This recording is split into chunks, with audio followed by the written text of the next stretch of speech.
Love of the Game is a program that integrates universities and right now people with disabilities through sports. Yeah, it lets disadvantaged groups have the college experience, which is something that they may not realistically ever have a chance to get in their lives. So,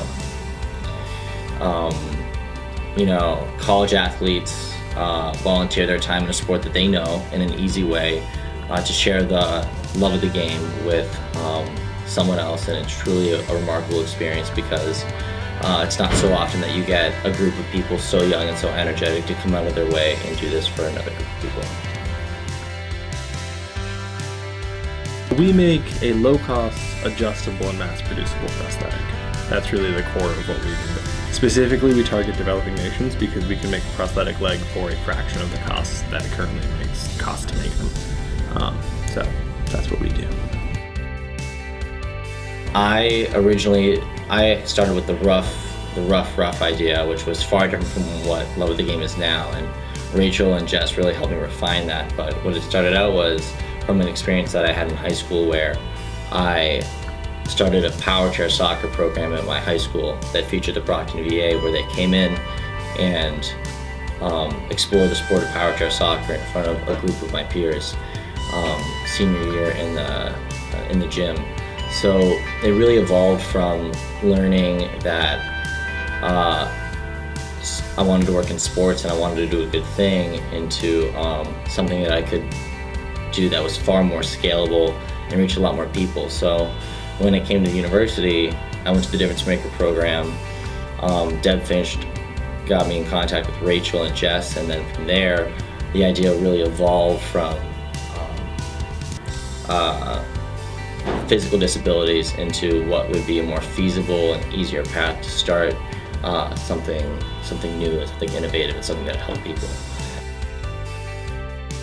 So they forced us to do the research to make sure it was something that would be useful.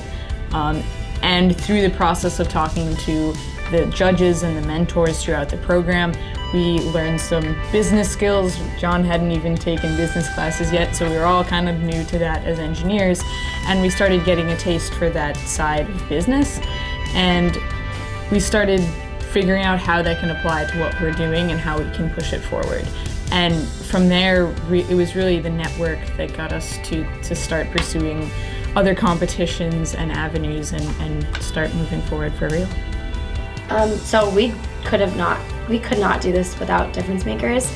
Starting from Stephen Tello to Holly Butler to Huffo, all the way to Deborah Finch, and the library's resources, we were able to work together in order to solve the problems, go to workshops that we went to.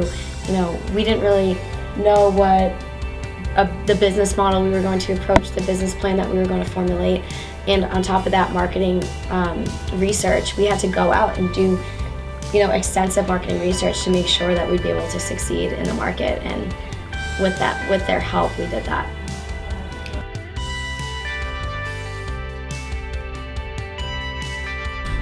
We'd talk to one patient, and he'd travel 5 or 6 hours by bus every morning at 4 o'clock in the morning just for the chance to get fit with a prosthetic. And we asked him, so why do you do that? And he goes, I've been doing it for 9 months. I have to do it. If I don't get a leg, I'm not going to be able to work. And I haven't been able to work for this long, so I can't even afford what I'm doing right now. And it was really patients like that we realized, wow, we can really make a huge difference here. And that really I would argue that's really the stage where we went from hey, we've got a really cool idea and we've got some money, dude, this is a thing and we have to get it done because people need this. But it really does, it's awesome to see someone's life be made better. And to know that not only did you make a difference, but you made a consistent difference. Every day someone's getting up and their life is better because of something that we did. And it's not just us who feels that way, which is always even a better part of that. They feel that way too, and they've reached out and said, hey, I have friends who need this. And seeing the scope of the amount of change that we can bring with just our little product is huge to us, and it's an unreal feeling sometimes. There's no better feeling than this. I talk about DifferenceMakers and Love of the Game all the time to almost everyone I meet. if we're sparking up a conversation and they say, what do you do? This is what I do. I feel as though if everyone did stuff like this, then the world would be a really great place. So this is our little effort in making the world a great place. Yeah, I would say that any idea is a good idea. You just need to, meet with the right people and have the right mentors, and at UMass Lowell, all of those resources are available to you. You just kind of need to poke the bear and find them. So, step out of your comfort zone and, follow your dreams. Talk to people all the time. If you get negative feedback, Keep going. write it down, keep think going. about it. If you get only really positive feedback, find people who are more critical. Yes. You want to figure out what people don't like or what people think you need to work on, and do all the research to make sure that what you're doing actually helps someone. If you're sitting there like, I really want to do a difference maker, it sounds awesome, but I don't have an idea, just research things. Figure out what you have problems with, what your peers have problems with, your family, anybody, and then find something that you become passionate about and figure out how you can address that problem and who around you would really like to join you to do that. And DifferenceMaker has a lot of resources to find those people and those problems. So just get involved.